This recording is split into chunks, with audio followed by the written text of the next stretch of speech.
Kaixo, bideo honetan batxiler bigarren mailako geometria analitikoko simetriak aztertzen gauz, eta hau bigarren bideo izango litzateke, bai? Lehenengo bideoan aztertu egin dugu puntu baten simetrikoa beste puntu batekiko eta plano batekiko baita, bale? Hau hirugarren puntua da eta aztertuko dugu puntu baten simetrikoa zuzen batekiko. Hau ze kasua izango litzateke. Bale, egoera zein da? Bale, emoten dozkue zuzen bat, bai? Eta emoten dozkue puntu bat, P puntua. Bai? Orden bakarrik hasieran dekogu zuzena eta puntua. Eta kalkulatu behar dugu puntu horren simetrikoa zuzen honekiko. Bai? Orden distantzia puntu horretatik Q puntura kasu honetan, irudien ikusten dana, eta Q puntutik P primara edo simetrikora dagoen distantzia berdina da. Bale, orduen, hemen eraiki egingo dugu zuzenarekiko perpendikularra den plano bat, bai?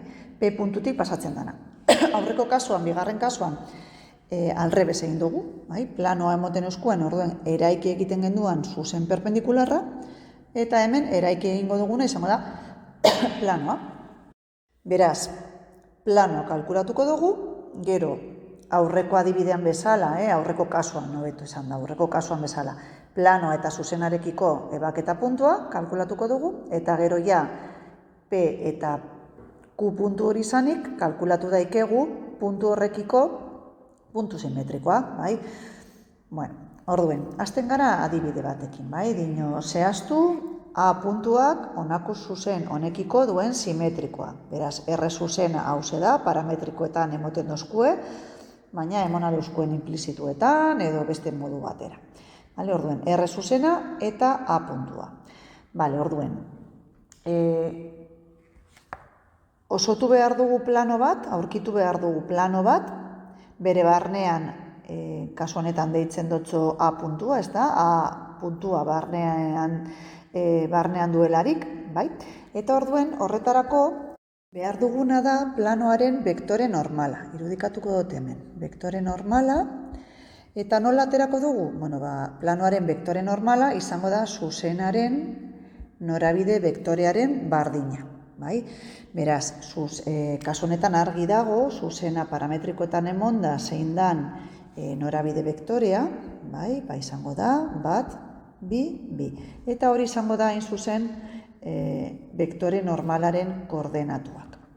Bale, orain, gogoratu behar dugu zelan ateratzen dan plano baten ekuazioa. Bai? Eta orduan esaten genduan, plano baten ekuazio kalkulatzeko, hemen egingo dut iruditzu bat, bai? Planoaren ekuazioa kalkulatzeko vektore normala daukagu eta puntu bat. Kasu honetan deitzen da, pues A ipiniko dut. Bale? Orduan, planoaren edozein puntu isa, vale? A isa vektorea eta N vektorea beti izango dira perpendikularrak.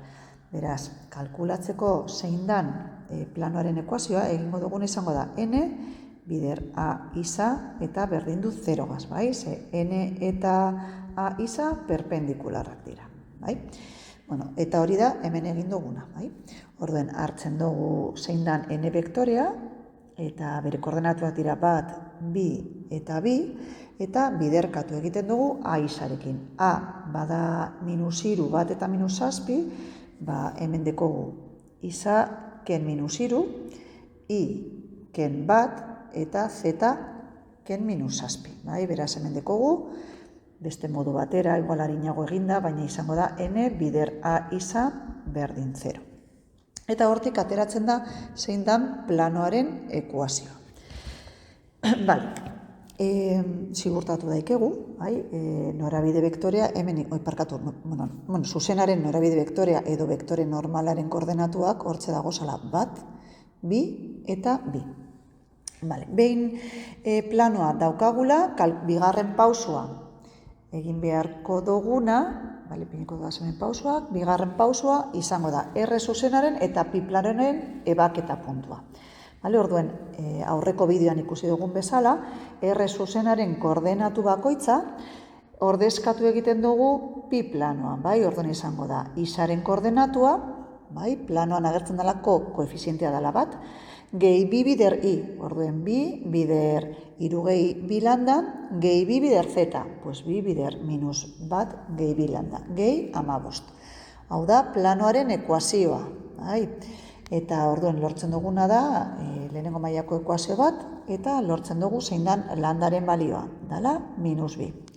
Landaren balioa ordezkatu egiten dugu zuzenaren ekuazio parametrikoetan kalkulatzeko m puntuaren koordenatuak, eta hau da lortzen dana. Hirugarren pausua, ja badaukagu p puntua eta badaukagu m edo, irudian agertzen da q, baina, bardine da, bai? Gure puntu, teorian esan daigun q da, bai? Baina ariketa honetan ja m deitzen dio. Orduen, kalkulatuko dugu zein dan A'-aren edo A puntuaren simetrikoa, bai? Orduen, errealitatea da daukagula A', daukagula M puntua eta daukagu A. Honetarako, kalkulatzeko A'-arenak, hemen deitzen dutzu alfa, beta eta gamma, kalkulatuko dugu erdiko puntuaren ekuazioarekin. Beraz, A gehi A'-aren koordenatuak zati bi, izango dira M puntuaren koordenatuak. Beraz, alfa gehi minus iru zati bi, beta gehi bat, gamma ken zazpi zati bi, M puntuaren koordenatuak. Eta hau ebatziz, lortzen dugu A'. Beraz, da aurreko bideoan ikusi dugun bezala, baina kalkulatu beharrean errezuzena, hemen kalkulatu egiten duguna da pi planoa, baina gero bestea bardina, ebaketa puntua eta puntu simetrikoa. Adibide bat egingo dugu, Orduen dino, eman A minus iru bat minus zazpi puntuaren puntu simetrikoa, isa berdin minus bat gehi I berdin iru gehi bite, eta zeta minus bat gehi bite, ekuazio parametrikoak dituen R zuzenarekiko. Beraz, daukaguna zera da. R zuzen bat eta A puntu bat. Eta kalkulatu behar dugu bere simetrikoa R zuzenarekiko. Honetarako, kalkulatuko dugu plano bat, planoa zuzenarekiko perpendikularra dana, eta orduen plano hori kalkulatzeko beharko duguna izango da bere bektore normala. Eta planoaren bektore normala bada R zuzenaren norabide bektorearen bardina. Idatziko dut. Orduen pi planoa lortzeko. Zer behar dut plano baten ekuazioa lortzeko?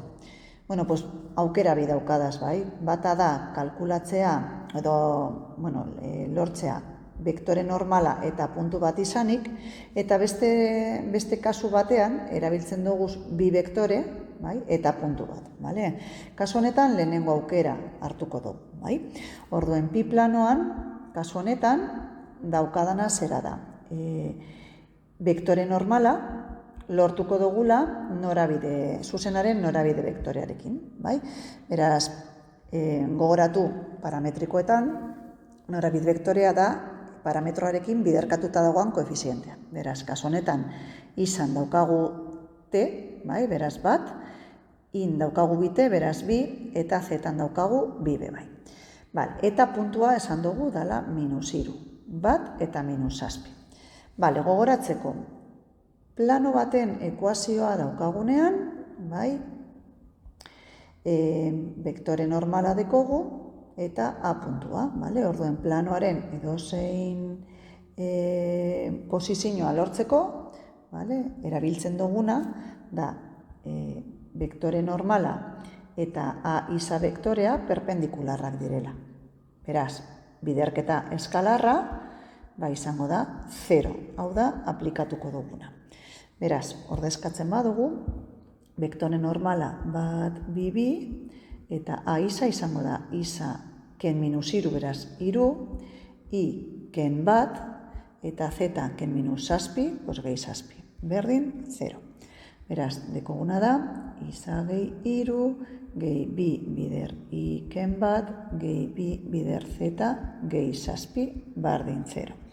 Garatu egiten badugu, isa gehi bi I, gehi bi zeta, gehi iru ken bi, gehi amalau, berdin 0, beraz, pi izango da isa gehi bi I, gehi bi zeta, gehi amabost, berdin 0. Eta hau da planoaren ekuazioa. Orduan lehenengo atala eginda dago. Bigarren pausua da M kalkulatzea. Eta M puntua da R eta pi planoen arteko ebaketa puntua. Orduan horretarako egingo duguna izango da planoa eta R zuzenaren arteko sistema bat osotu. Orduan horretarako hartzen dugu R zuzenaren koordenatu bakoitza eta ordezkatu egiten dugu pi planoaren ekuazioan. Beraz, kasu honetan isa dala -1 gehite ordezkatuko dugu planoan. Eta horrela joango gara koordenatu bakoitza ordezkatzen planoaren ekuazioan. Orduan, isaren ordez esan dugu dala -1 gehite, gehi 2 bider 3 gehi 2t, gehi 2 bider -1 gehi 2t, gehi 15 berdin 0. Garatu egiten badugu, lortzen duguna da -1 gehite, gehi 6 gehi 4t, ken 2 gehi 4t, gehi 15 berdin 0.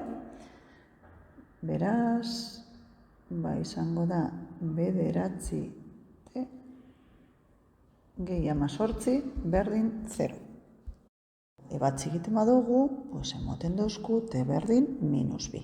Beraz, parametroa, kasu honetan t deitzen da, -2. Kalkulatzeko M puntua, orain ordezkatu beharko dugu z zuzen honetan, teren ordez -2.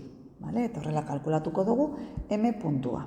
Beraz, M-ren koordenatuak izango dira, isarena izango da -1 ken 2 berdin -3, izango da 3 gehi 2 bider -2, beraz -1, eta z-arena izango da -1 gehi 2 bider -2, -5. Beraz, M puntuaren koordenatuak -3, -1 eta -5. Beraz, badaukagu M puntuaren koordenatuak. Orain, kalkulatu beharko duguna izango da A puntuaren simetrikoa M-rekiko. Beraz, irudia, daukagu A puntua, daukagu M puntua, eta kalkulatu beharko dugu A'. Horretarako, erabiliko dugu erdiko puntuaren ekuazioa. Eta adieraziko dugu A' kalkulatu, eta Aren simetrikoa M-rekiko.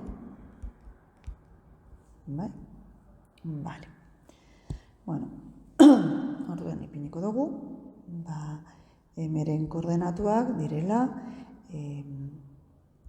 arenak gehi A'-arenak zati 2. Beraz, -3, -1,